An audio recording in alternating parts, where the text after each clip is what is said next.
Hello students, class 12th, welcome to TSN school. Chapter number 3 mathematics का हम discuss कर रहे थे। मैट्रिसेस मैंने स्टार्ट किया था डिस्कस करना। मैट्रिसेस क्या होता है? कोई रेक्टेंगुलर फॉर्म में जब हम हमारे ऑब्जेक्ट्स को जमा देते हैं तो जो नंबर ऑफ़ रोज़ में जमाते हैं और फिर एक हम उसको नंबर ऑफ़ कॉलम्स में जमाते हैं। जितनी नंबर ऑफ़ रोज़ होती है उसको अपन m बोलते हैं, जो नंबर ऑफ़ कॉलम्स होते हैं उसको हम m बोलते हैं। तो ये किसी मैट्रिक्स का क्या कहलाता है? ऑर्डर कहलाता है। सपोज़ 2 रोज़ एंड 2 कॉलम्स है तो उसका ऑर्डर हो गया 2 क्रॉस 2।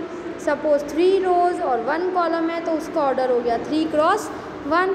इसी तरह से मान लो स्टूडेंट्स 3 रोज़ हैं और 4 कॉलम्स हैं तो उसका ऑर्डर हो जाएगा 3 क्रॉस 4।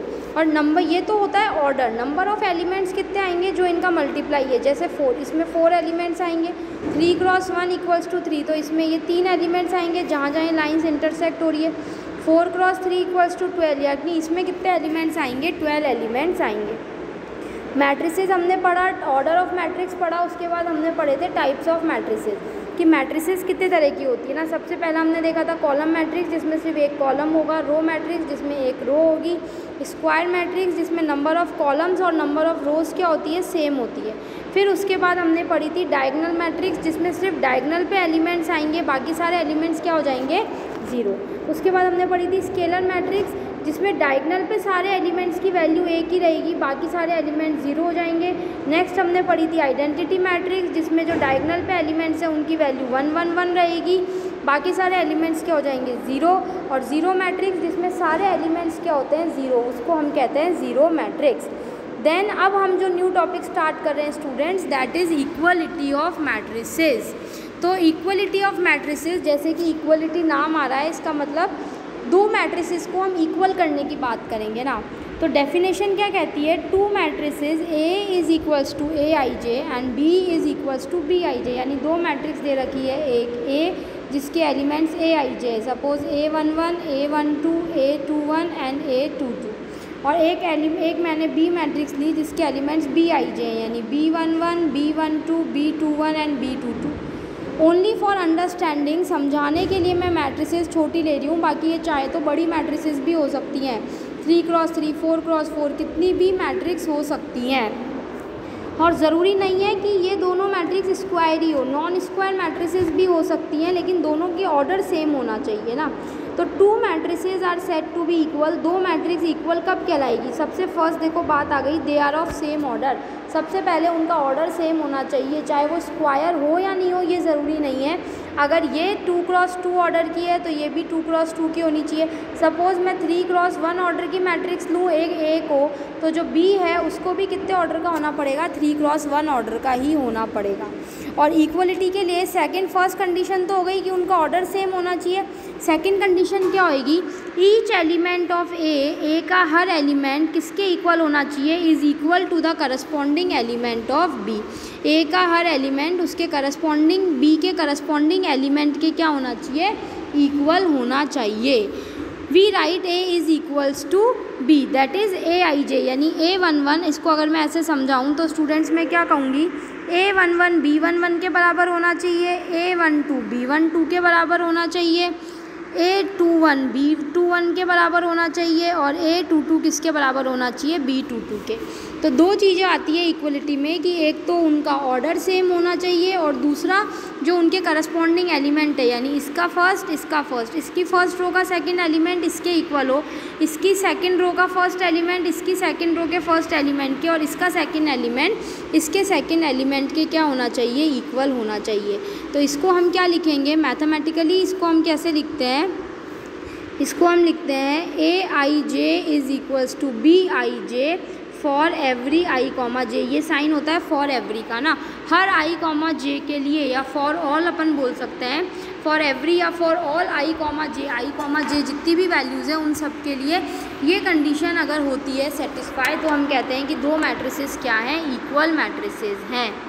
फॉर एग्जाम्पल देखो, इसने एक दे रखा है 2 3 0 1 एंड 2 3 0 1 आर इक्वल मैट्रिसेस। ये दोनों इक्वल मैट्रिसेस हैं क्योंकि इनका ऑर्डर सेम है, 2 क्रॉस 2 2 क्रॉस 2, और इनके करस्पॉन्डिंग एलिमेंट्स भी सेम है। इसका फर्स्ट एलिमेंट 2 है, इसका भी 2 है, इसका 3 है, इसका भी 3 है, इसका 0, इसका भी 0 है, इसका 1 है, इसका भी 1 है। ये इक्वल मैट्रिसेस हैं, लेकिन 3 2 201 एंड 2301, ये जो दोनों मैट्रिसेस हैं ये इक्वल मैट्रिसेस नहीं हैं। सिम्बोलिकली हम क्या लिखेंगे, if two matrices A and B are equal, तो हम उनको क्या लिखेंगे, A is equals to B लिखेंगे। अब जैसे यहाँ हमको ये दो मैट्रिसेस दे रखी है X Y Z A B C, ये अगर इसके बराबर है तो X Y Z A B C की वैल्यू क्या होगी, तो ये इसके बराबर होने के लिए x को कितना होना पड़ेगा 1.5, y को कितना होना पड़ेगा 0, z को 2 होना पड़ेगा, a को √6 होना पड़ेगा, b को 3 होना पड़ेगा और c को कितना होना पड़ेगा स्टूडेंट्स 2 होना पड़ेगा।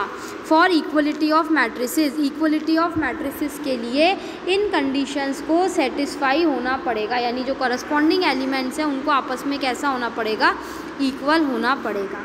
सो एग्जाम्पल नंबर 4 देखते हैं हम, क्या कह रहा है x + 3 z + 4। अब सबसे पहले तो ये मैट्रिक्स देखो, इसका ऑर्डर कितना है 3 × 3 और ये वाली मैट्रिक्स का भी ऑर्डर कितना है 3 × 3। फर्स्ट कंडीशन सेटिस्फाई हो गई।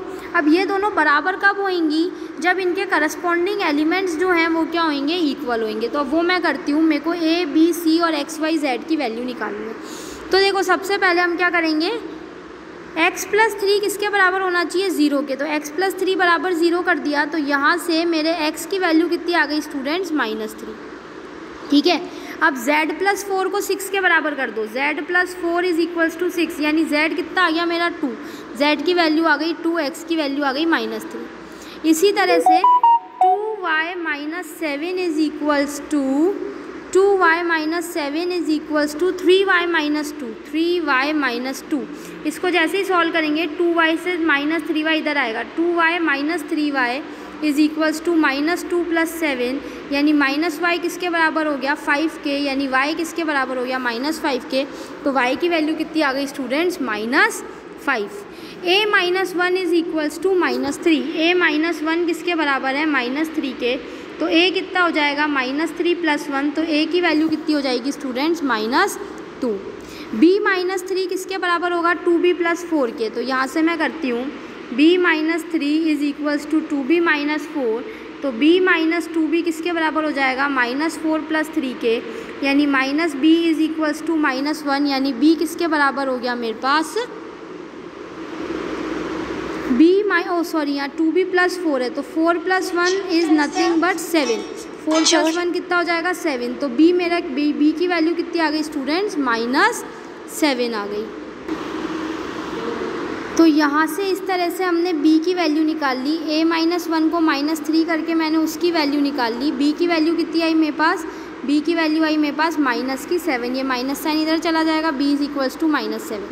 और 2c + 2 को 0 के इक्वल कर देती हूँ, तो 2c + 2 = 0, यानी 2c = -2, यानी c कितना हो जाएगा -2/2, यानी c की वैल्यू कितनी हो जाएगी -1, तो c की वैल्यू आ गई। इस तरह से इक्वलिटी ऑफ मैट्रिसेस के क्वेश्चंस हमको दिए हुए हैं, तो दो मैट्रिसेस को इक्वल करके उनके करस्पॉन्डिंग एलिमेंट्स को इक्वल करके मैं क्या कर सकती हूँ, जो भी मुझसे वैल्यू पूछी है मैं उनकी वैल्यूज़ निकाल सकती हूँ।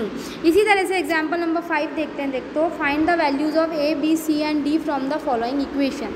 ये दो मेरे को दे रखी है मैट्रिसेस 2 × 2 और 2 × 2 की, तो 2a + b सबसे फर्स्ट के इक्वल करूँगी, तो यहाँ पे जैसे ही मैं इसको इक्वल करती हूँ 2a + b = 4। अब यहाँ पे दो अननोन्स है तो ये ऐसे सॉल्व नहीं होगा। और एक इक्वेशन देखो नीचे वाली, क्या इसके पास वाली इक्वेशन क्या होएगी, a - 2b = -3, तो इस वाली को 2 से मल्टीप्लाई करती हूँ, 2 ये हो जाएगा 4 और ये हो जाएगा -6।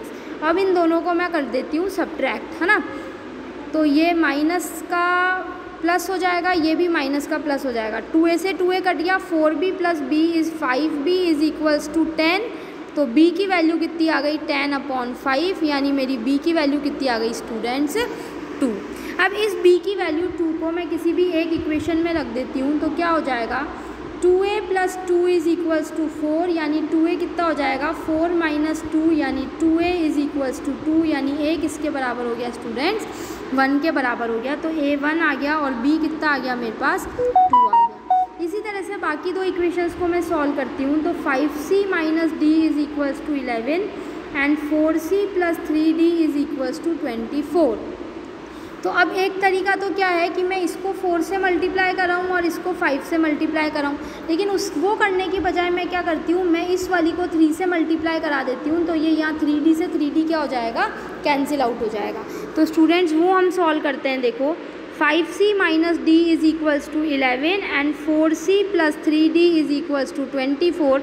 इसको 3 से मल्टीप्लाई कराया, ये 3 हो गया, 5 3 जा 15 हो गया और ये 33 हो गया।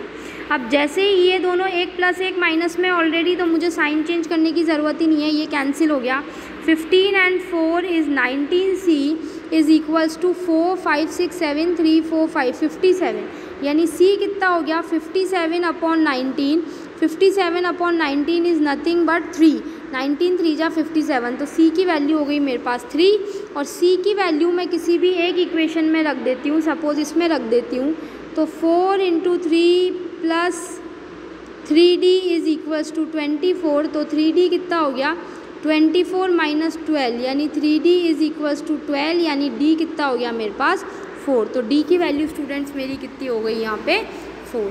तो c की 3 और d की 4। इस तरह से अगर सिंपल एक एक दे रखे हैं वेरिएबल तो हम ऐसे करेंगे, अगर 2 वेरिएबल है तो हमको इक्वेशंस बना के और फिर उनको इस तरह से पूरा सॉल्व करना पड़ेगा।